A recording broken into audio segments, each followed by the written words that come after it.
নমস্কার বন্ধুরা, আমার নাম ধ্রুপজ্যোতি সরকার। সিভিক ভলেন্টিয়ারের পোশাকে মা দুর্গার সোনার গয়না চুরি, সিসিটিভি ফুটেজে ফাঁস কুকীর্তি। মা দুর্গার সোনার অলংকার চুরি, তাও আবার পুজো শেষ হওয়ার আগেই। সিভিক ভলেন্টিয়ার সেজে, সিভিক ভলেন্টিয়ারের পোশাক পরেই দেবী দুর্গার সোনার গয়না চুরি। সিসিটিভি ফুটেজ দেখতেই কুকীর্তি ফাঁস। ঘটনাটি ঘটেছে মালদার গাজলের একলাখি গান্ধী মোড় সর্বজনীনে। সেখানে প্রতিমার গয়না নিয়ে উধাও সিভিক পুলিশ।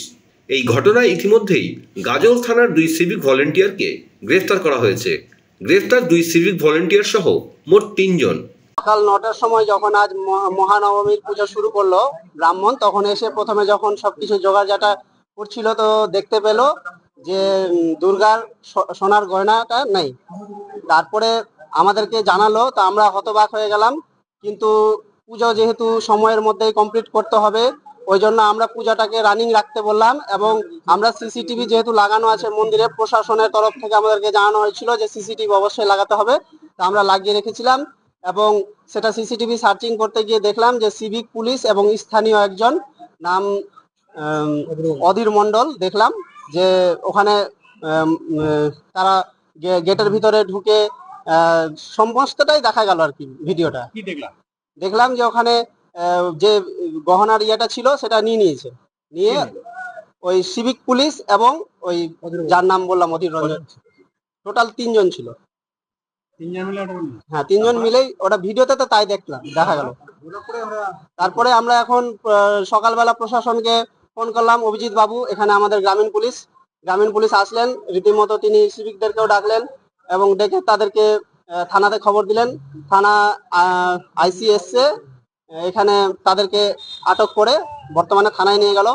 আমরা এখন বর্তমানে এটাই চাইছি, যেহেতু এটা একটা মায়ের জিনিস, হিন্দু ধর্মের, আমরা পূজা করি 1991 সাল থেকে এটা পূজা চলছে, আজকের পূজা না। আজ পর্যন্ত এরকম কোনো ঘটনা ঘটেনি, কিন্তু হঠাৎ করে এই প্রশাসন যেখানে জড়িত আছে এটাতেই আমরা কার উপর ভরসা করে তাহলে পূজাটা করব? আমরা যাদের উপর ভরসা করে পূজাটা করছি তারাই যদি এই চুরির সঙ্গে জড়িত থাকে, যা ভিডিও বলছে, আমার কথা নয়, তাহলে কি করে আমরা পূজাটা চালিয়ে যেতে পারবো?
বন্ধুরা, ভিডিওটি ভালো লাগলে দয়া করে লাইক শেয়ার করে দেবেন, আমাদের পেজটা ফলো করে নেবেন আর আপনার মতামত কমেন্ট করে অবশ্যই জানান।